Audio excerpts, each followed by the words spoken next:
But really wanted to talk, I was here 3 years ago and had a presentation on where technology is going in the industry, and it's awesome to come back now 3 years later and to say everything that this association and that BIM METBA stands for and the ideas that we generated, we now at Victaulic and through my working with the MCAA are actually implementing.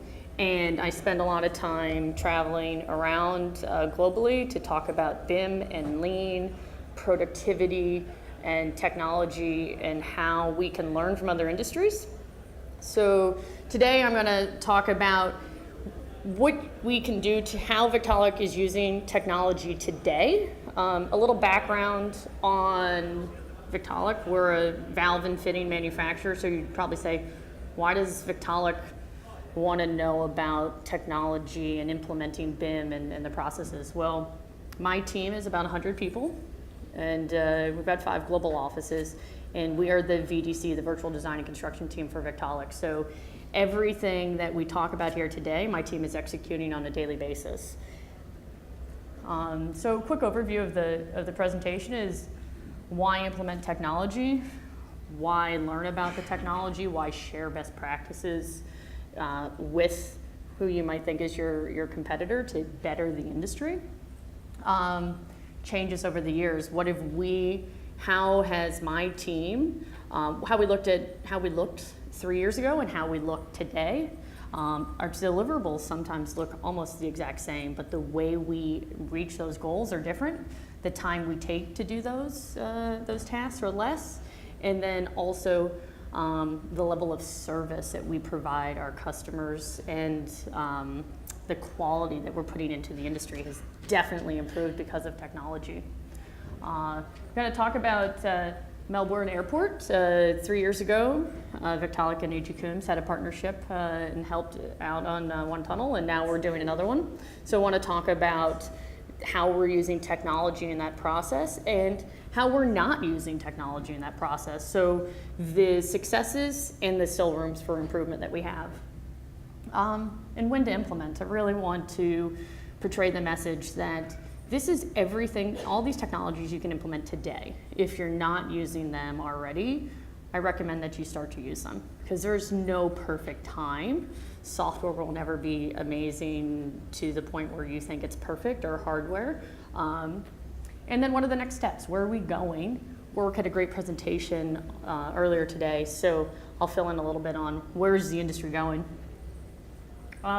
So why is there a need? This is pretty much the holy grail that I see in all presentations where we talk about the productivity differences and advancements in manufacturing and construction. And as we look at ourselves as contractors and in the industrial space, we should look at ourselves as manufacturers. We should be breaking down each part of our daily tasks and trying to really engineer out the waste. So that non-value added time, that lean principle of if your customer's not going to pay extra for it, why are you doing it? So I always like to use the analogy that if I ask my assistant for a report and it's Monday morning and I say, can I have it on Friday? I don't know how long it took her to do it. Now on Friday, if the report isn't the way I want it and I say, oh, can you tweak this? And she said, yeah, I can give it to you next Friday. Then I know that it took her 40 hours to do that. So how do we use technology to make sure that those non-value added times is taken out? Oops. So what are we targeting? Waiting, unnecessary movement, unnecessary material handling, and rework. This can be on the job site, this can be in the office. It doesn't matter where you're doing it. A lot of the times if you look at your in-office practice and on your job site practice, there's a lot of waiting. When we started looking at, in Victaulic, looking at lean about 14 years ago, we started in our manufacturing facility and the lean team was dedicated to manufacturing. Then over time, the lean team became dedicated to the office tasks as well. So how can we use those manufacturing best-in-class techniques into the office. So what can we affect? And that's really what we want to spend time on, is where can we use technology to take out that non-value added time, and what tasks can we actually truly influence?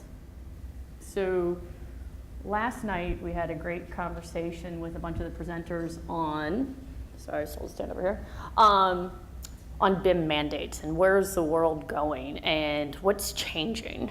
So my background is I worked for a family-owned business. We were the largest fire protection contractor in the US before my father sold, and he worked for his dad and he worked for his dad. And I don't work in the same industry that my dad started working in, or my grandpa, or my great-grandpa. And one of the things that's changing that is BIM. And coming from the United States, we don't have a central driving force for BIM adoption. It's really large owners and engineers and projects that are driving the BIM initiative. It's not like in other parts of the world where the government will actually mandate or want to put in a mandate for the BIM process. But what I say here is the value of BIM is evident. I hear a lot of times that we say, well, BIM costs more. BIM actually saves money. But the people that are looking and wavering to adopt, it is scary, so it is change. So on change management, we heard a little bit earlier, who here in the room ate the same thing for breakfast today that they ate yesterday? And how many times do you eat the same thing for breakfast every day? All the time. You know, I look at it that I've worn the same pair of running shoes, and I buy the same pair of running shoes every time that they're out. I like consistency, and change is difficult for people to think about. So when you're looking at adopting new practices and technologies, is you really have to think about what is that internal culture that you're going to create that is accepting of change. So why do we need new technologies? This was a building that we were asked to work on a couple years ago, and who thought that they'd want to suspend a conference center over a highway underpass? But that's what what they wanted, and you still have toilets in it, so you had to flush those toilets somehow, and you had to go around in those structure and have all the plumbing and the fire protection and everything and all the utilities work. So why are we changing? The buildings that we are asked to put together on a day-to-day basis are changing too. The time that we're given is being reduced. So I really think that's important in our industry that we talk about what, following up on work said earlier, is you have to be given the opportunity for success on a job. So when you're in a partnership on a project, if you're the electrical or the sprinkler or the mechanical or the architect or engineer, you're truly in a partnership. And you should want each person on that job to succeed. That's not always our industry. Sometimes you get out to the job site, and if you see something that's in your spot, the guy in the shop in the field might cut it out before he says what's best for the project. So we really have to look at it as a total project partnership. And in order to implement technology, I think that this is really important. Is at Victaulic, we're looking at content. If you want to drive information, if you want to drive a model that is a single source of the truth, you have to have high quality content. And I think that's what BIM Metboss is about, is making sure that that baseline is there. Because if you start with bad content, bad in, bad out. And in the States right now, through the MCA, we're looking to have a standard for content and to push manufacturers to provide high quality content for the construction industry. And I think in our industry, that's still at the top tier contractors and the bottom tier contractors, having a high commitment to content at the start is what allows you to utilize some of the technologies that I'm going to talk about. So right now we're working on a second part of the Melbourne Airport Tunnel, chilled water flow and return. And 3 years ago when I was here, we did one too. Both projects had a scan on them. Both projects had a 14-hour time difference between the project teams. Both projects had new project members on it. On this project for us at Victaulic, we had one of our senior members on it, but he also was mentoring a new person to the team. So I think that's very important when we talk about technology. Last year, my team hired 18 new people. Hiring 18 new people puts a strain on the department. And why? Because most of those 18 people were not senior in their career. They're at the mid or newer parts of their career. And we have to use technology to decrease the skill gap that's between them and their senior members. And also, we have to use technology because they don't know what they don't know. And a lot of times those new millennials, the 20-somethings, will say yes to something and they don't really know the project impact of that statement. So if you're looking at our projects right now, coordination is about 50% of the time. So coordination and administrative tasks, that is emails, phone calls, pulling different reports, justifying RFIs to customers. That's 50% of the times. Engaging with our sales team on a daily basis to know how we can recap the project and sell it. So that leaves 50% of the time to do the model and the other deliverables.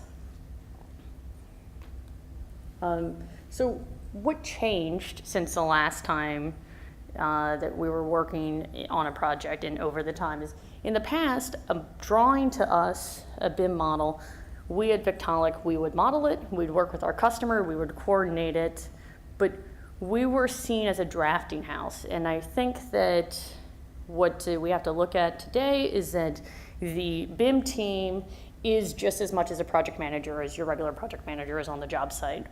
They know the project before anybody else pretty much does, and they have to be able to communicate the project. So at Victaulic, we've really changed it, and we now call all of our draftsmen project managers, and their total project partnership is our mentality, because the drawings are part, but we have the logistics management. Why as a vendor does BIM matter to us? Well, we need access to we need access to that information. And the model allows us to know and manage the material for our customers. So when is the pour schedule?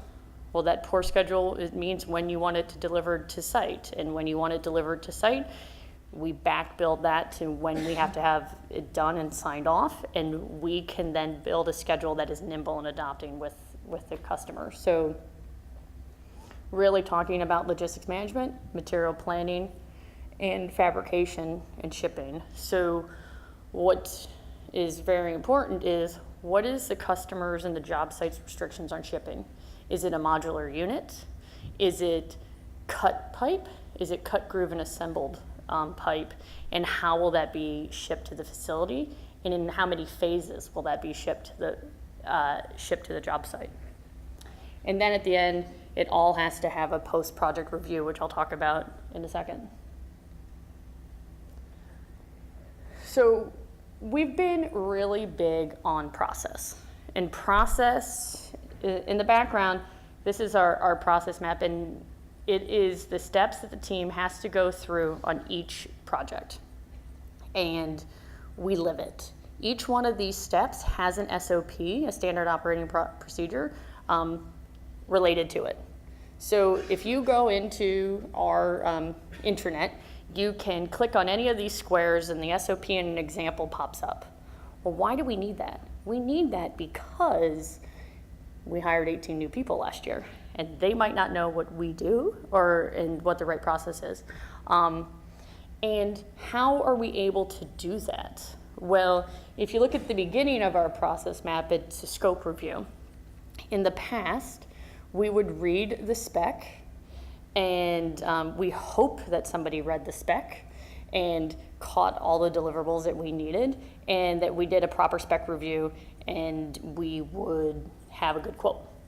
Well, now, over the last couple of years, we've written a piece of programming that allows the spec. I don't know how many keywords right now we search for, but it gives us all the keywords that we search for, and the individual that is in charge of that review process now knows exactly, we know if they went and clicked each of those times that that instance of that keyword popped up. So that's really key. In the past, we had to read it. We didn't always read it as much as we should, and now we wrote a simple thing. We pull it out of Bluebeam, run it through the program, and we can actually verify that that person at project intake actually looked at the spec and we caught those keywords, or we had an active conversation on that project. 3 years ago, we were a slow adopter. We didn't use Bluebeam. I would go around the world, we would be considered best in class group. No one used Bluebeam in my team. It was a big thing that we were slow to adopt. Why were we slow to adopt? We didn't have anyone that was a champion for it. We didn't have anyone that knew it. It wasn't a cost point for us. We just didn't have the time. We weren't really focused on that one technology. So we've had to change and say, we're not too busy getting our work done to look at what a tool is that can allow us to get our work done better, faster, and with higher quality. So another thing that I'll talk about is we internally had to create a partnership with Autodesk, and we wrote a piece of software ourselves that we now push out into the industry because we needed better piping tools in Revit. We needed the ability to run fab spools. 3 years ago when I talked, we spent about 1/3 of our time on fab spools. Each of our projects is a deliverable, a standard deliverable is a fabrication spool, and 1/3 of our time is non-value added. So I had a lot of people that were just trying to pull information out of the model to give it to a shop. So I'm going to talk about how we've changed who we hire now because of that. We now use a program for Revisto, and they're here today, and we really like the ease of use. It took us a very minimal time to get up and running, and we don't use it fully. So I'll talk about a little bit. We took on the cost of licenses for our customers so that we could get them to use it. So how do you not only use it yourself, but sometimes you need your team members on the job site to actually use it too? Well, we decided that the value is so big to us, we'll pay for it. And then we'll talk a little bit about what we're doing with scanning and virtual reality. We also are in augmented reality, but we're not using it. So everything here we're using. And I think that's key. There's a lot of other things out here. Instead of Oculus, you can use so many other things, and you can use Leica, and you can use Trimble. This is just what we used. And want to tell you our stories, if you want to talk later, about implementing and our success stories and our not success, and our hiccups. So a piece of that internal software that we had to create is, I heard a lot, we don't have time to convert to Revit. We don't have time to use Bluebeam. We'll lose project efficiency. And I said, give me the data. I really like it when people come to my office and they say, well, I don't have this or I don't have this. Well, show me the data, and then we can really make an active decision. So we built an internal system that, this is live a couple months ago. So at that time, we had 82 projects. We had 79 that were in green, we had 3 in the yellow, and I'm glad to say that I picked a time when we had 0 in the red. And why did we need that? Well, I needed something that took all that data out of the model, and we can consume it. What's really important is we have a model that's a single source of truth for my team, but if we're not using the data, then there's really no value to that model sometimes. So we developed a tool, and now we can see what project we have, where we have it, and this creates our schedule for us too. So goes back to who do we hire today to do our jobs? A drafts person isn't doing this. But we have a person that one of our top team members on the drawing side is now tied up with the programmer, and we hold those programmers responsible. We hold those programmers responsible for doing the same amount of project work as a non-programmer. So they have to do 3 projects at a time, the equivalent hours of 3 projects at a time. But it's really about that data, and what I see the trends in the industry is that we're getting to a point where I still think there will always be value for individual departments to spend a lot of time with IT and internal investment in programming, because I don't think anything out of a box is always going to fit your company's needs. But I do see a lot of amazing software out there that is much more easy for the individual contractor to open up the box, use with minimal training.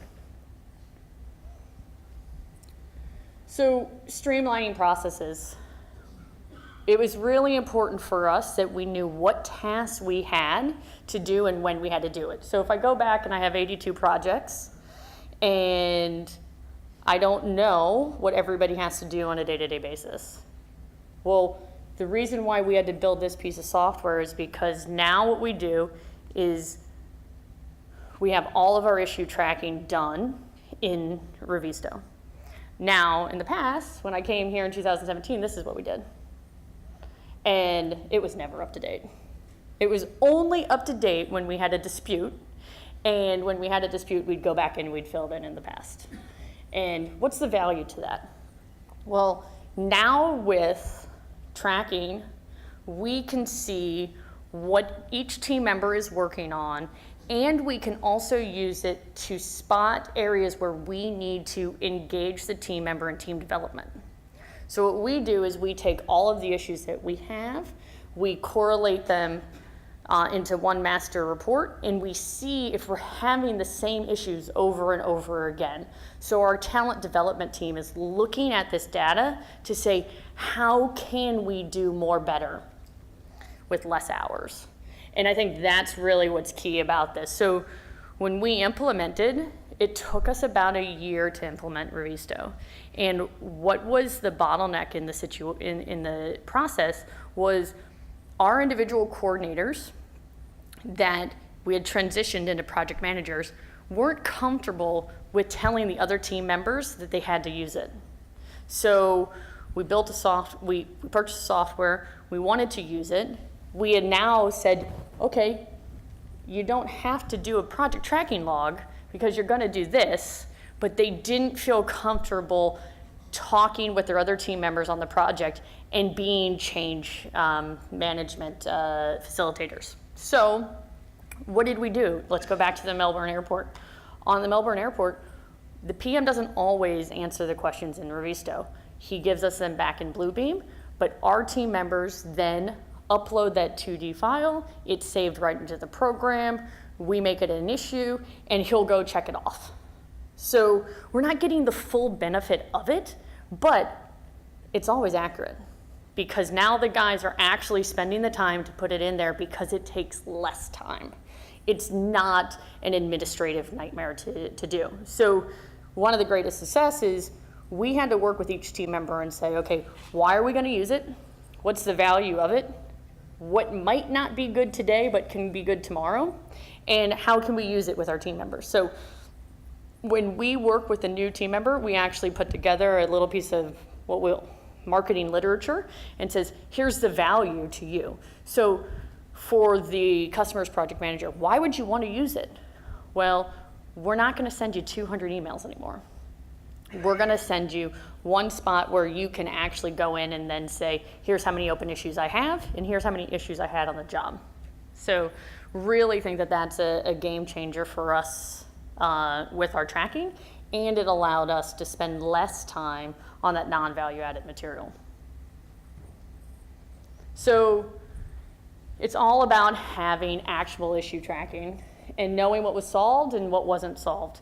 And what the best thing about technology is stacking technologies on top of each other. So this was the scan and the model into Revisto, and you can actually see it. So all parties are seeing the same thing at the same time, and doesn't matter if you're a 14-hour time difference, you don't have any of that waiting to upload it onto the server and things like that.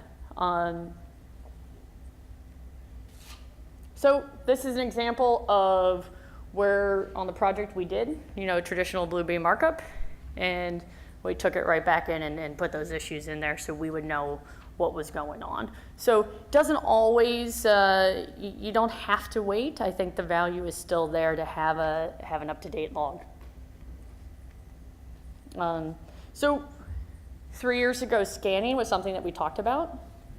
In the US, it's actually interesting that total stations are pretty much commonplace. Everyone is laying out their hangers with a total station. Not everyone is scanning. Who here scans? And always, and on a regular basis?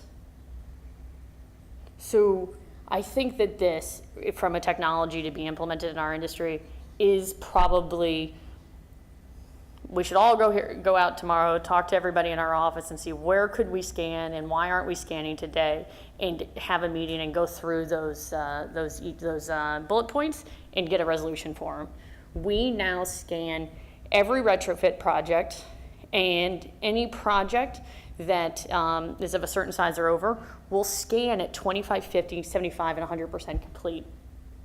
Why do we do it? Well, we do it because we want to know what we modeled is what was installed, and what was installed really comes back so that we can estimate the next job correctly, so we can work at conflict resolution too. We had a job that had the chillers were 22 inches out of place. Now you're going to send someone out there and find out where those 22 inches came from. And on the job site, that could take weeks with a tape measure. And I really think that tape measure will be obsolete from our job sites pretty soon. So what did we do to implement scanning? Well, this is an example of this is our SOP.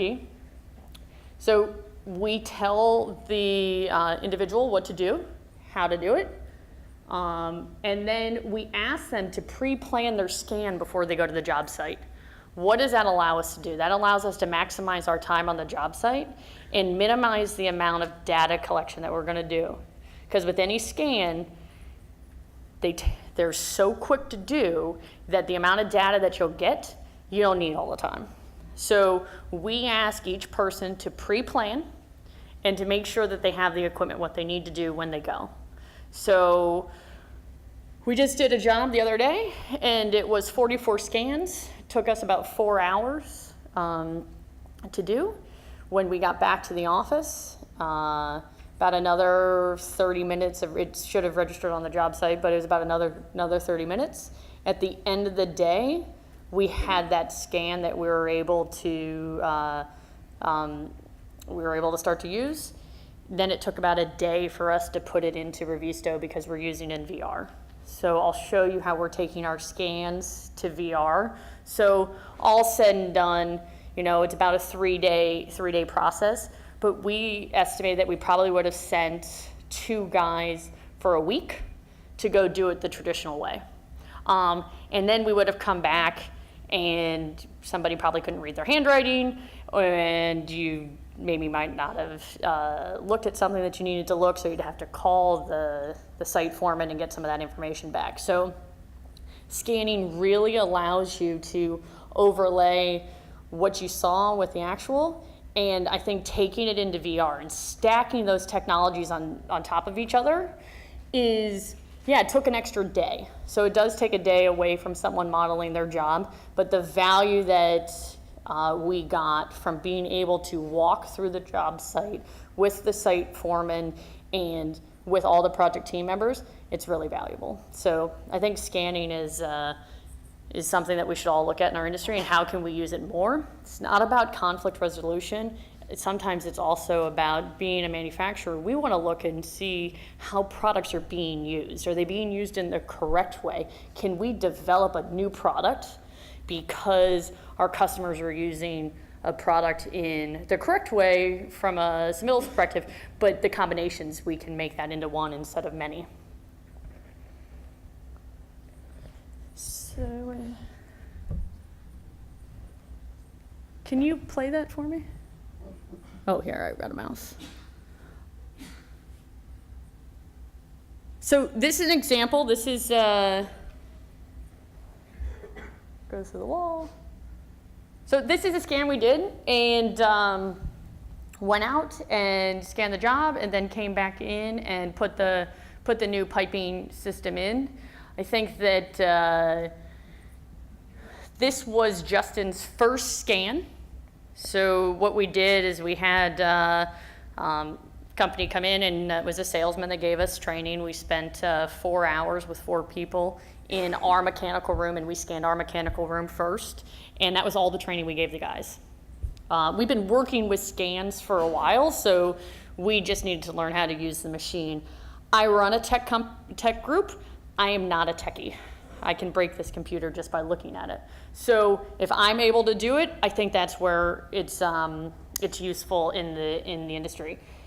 This is pretty standard of what we have to do on a day-to-day basis. So what are we using this for? Well, we're using it to make sure that the pipe fits. We're using it to make sure that best piping practices are followed, and we're using it for a training tool. So our talent development uses VR, and we have multiple team members walking through the VR together, and we have their mentor practice teaching them what they should see. And I'm a visual learner, so I think value of this is the fact that you can get somebody that's never been to a job site before, and you can teach them in an environment that they're used to. And I think that's key.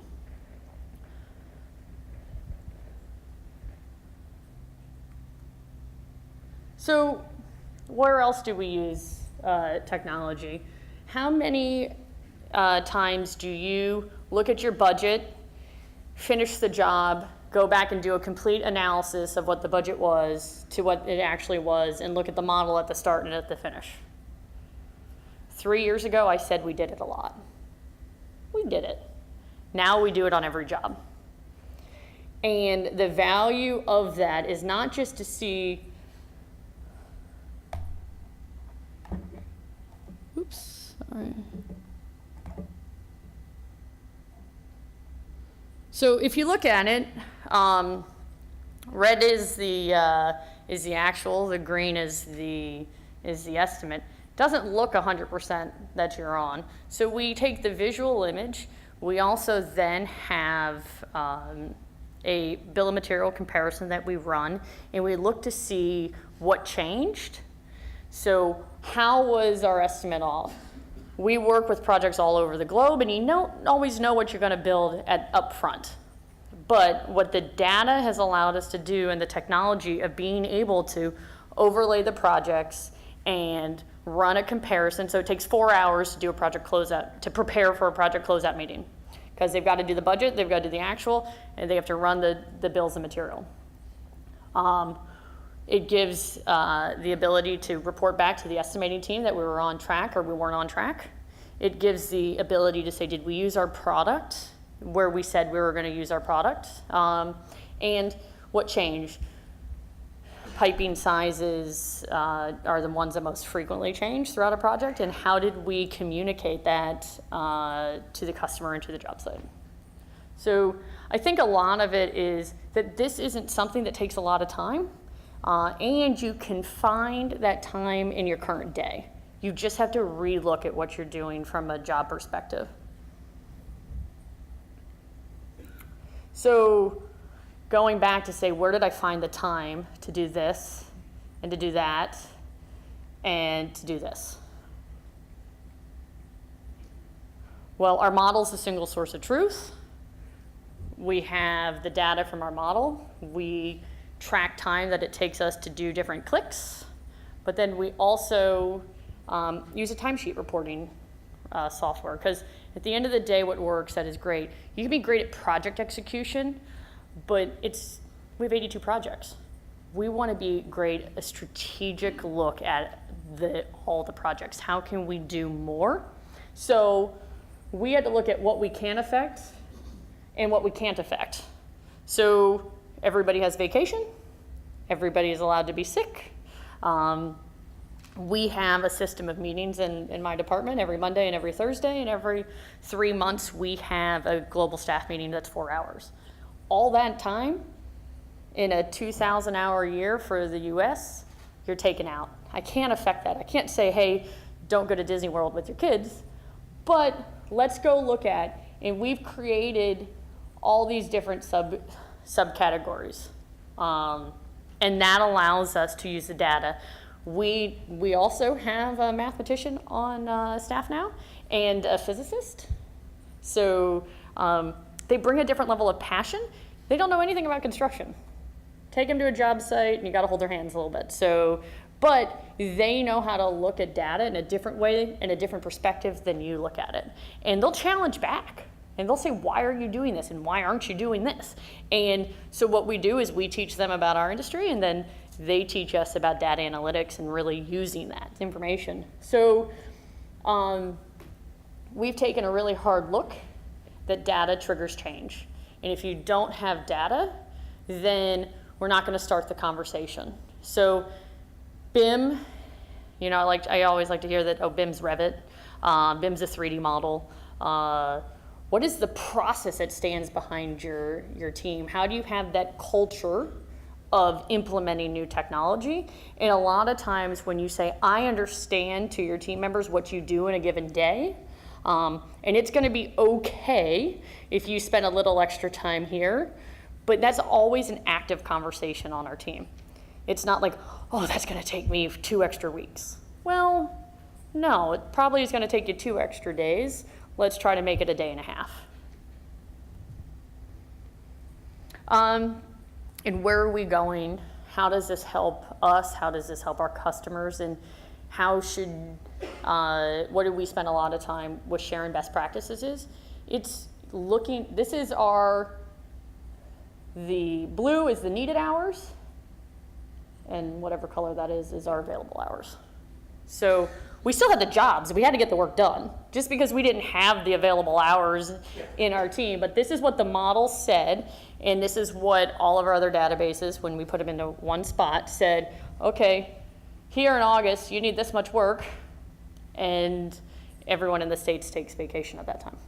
So how are you gonna get done what you need to get done?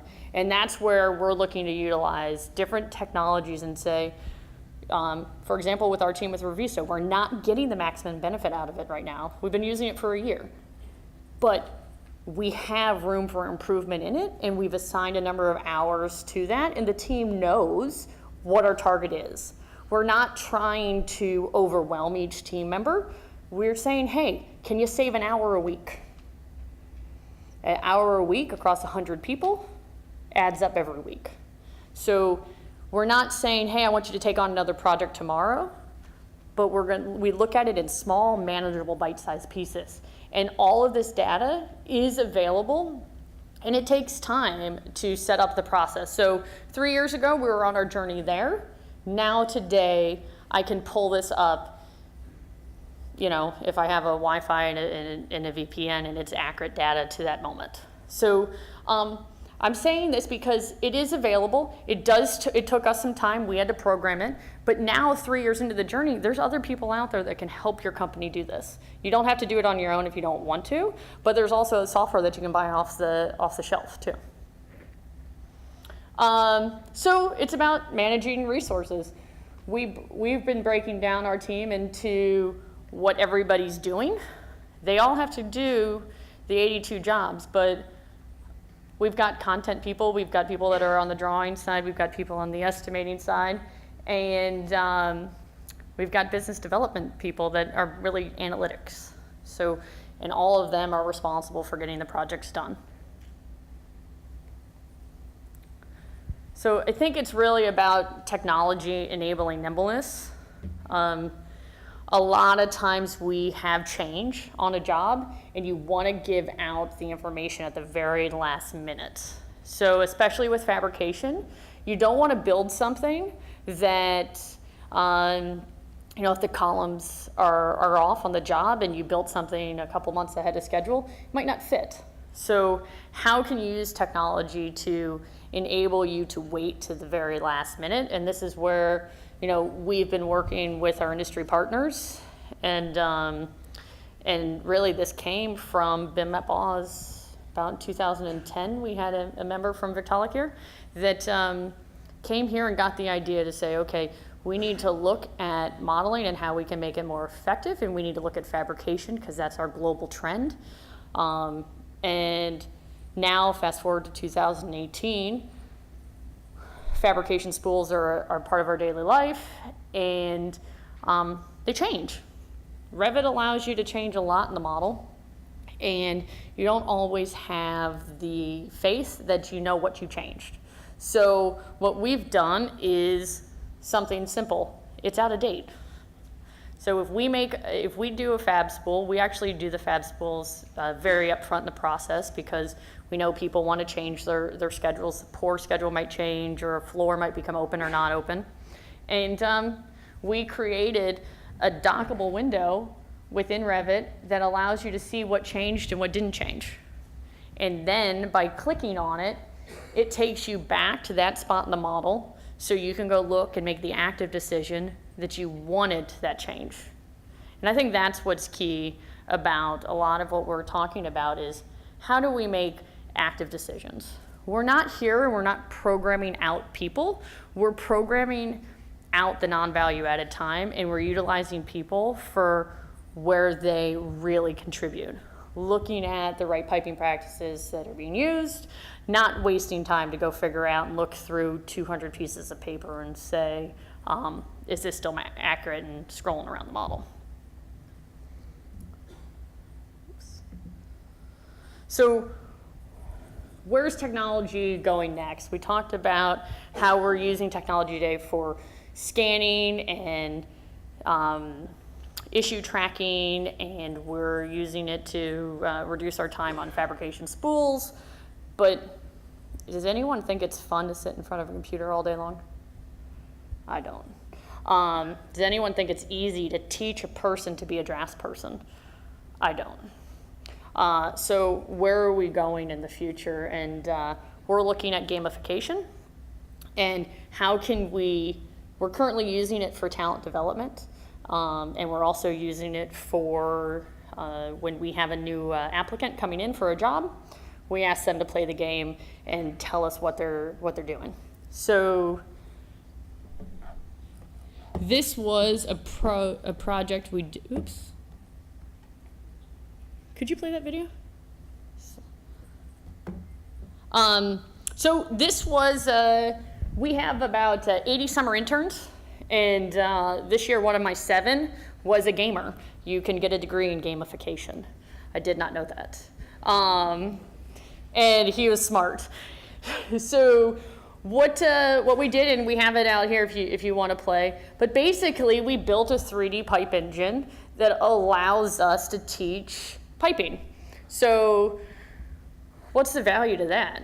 Well, we have people that come into our industry and they've never seen a mechanical room, they've never seen a job site before, but they have played Minecraft, or they've played a lot of other games and they think it's fun. So how can we make drafting fun?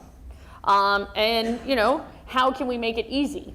Through gamification, we think that we can encourage our team to enjoy their job a little bit more, and to also, we have employee engagement. So in my team, we have a Formula One racetrack that we built on Power BI?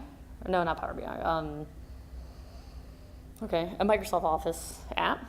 And the teams are divided into 5 people, and they race their Formula One car around, and at the end of the 2 months, they get rewards, and the way they get rewards is through shout outs for each other, through getting their projects done on time. And that's great, but that's not directly tied to what they do on a day-to-day basis. So this is what we're gonna do to help the team on a day-to-day basis, because we have younger people coming into the industry and they want it to be exciting. If I gave someone today CAD, I don't think they would stay for 10 minutes into the interview. So it's how do we engage? And what's interesting too, and you can play outside, is we take this now too in our training facility. We had a group of young women come in and learning about the plumbing industry, and the fastest girl took 20 seconds to do it. I take about 4 minutes to put it together. So it takes me the same time to install it in our shop as it does to install it on the computer. And that's where I think that you can use this. The UA, the United Association in the US, is looking at gamification too to train their apprenticeship program. So you can walk in using VR and you can, say, hi, I'm here to have your service contract, to complete your service work today, and you can gauge them on how polite they were. So what's next? At the end of the day, we have to get the job done, but we have to be able to communicate the value of what we're doing to our customers. And I like this because this is a person on our team in Belgium that was trying to convey to a customer why we should use Revit, why we should scan, why they should want to use Revisto, and he loves this smiley face. But at the end of the day, if you want to fabricate and you want to have a nimble workforce, the technology is out there to use today that makes you, that can make you more successful. Because we're already doing a great job today. I don't think that anyone would say that the construction industry is risk averse. I think contractors are some of the riskiest people out there. But, implementing new technology is change. So, in the US, has anyone read the book, Who Moved My Cheese? It's a great change management book. It's like this thick and it's a bunch of pictures. But it's a great read if you're looking to implement something new. I highly recommend it. So in conclusion, willingness to implement improves project success. The time to implement is now. And total project management equals success. So really, all these technologies are better when they're stacked upon each other. And when you stack them upon each other and you say, okay, it's helping me, but how can it help my trade partners and project partners? Sometimes you might want to offer for them to come into your facility and teach them, because if you have a BIM deliverable and the electrical has a BIM deliverable, the electrical or the fire guy doesn't know what he's doing, it's going to hurt your BIM deliverable. Or you're going to spend time and you're going to model in his stuff. So training is available too. A lot of vendors out there. We were able to do this because everybody that we partnered with and each technology we wanted to look for, we asked them for help. And if they didn't have the videos set up or the training materials, we asked them to create them. And I think that that's something that, you should push back and say, okay, if I'm going to implement this and I'm going to buy this, I need this from you. I need training, and training is part of anything that we do today, and consistency, and have them put it in your format. So thank you guys very much.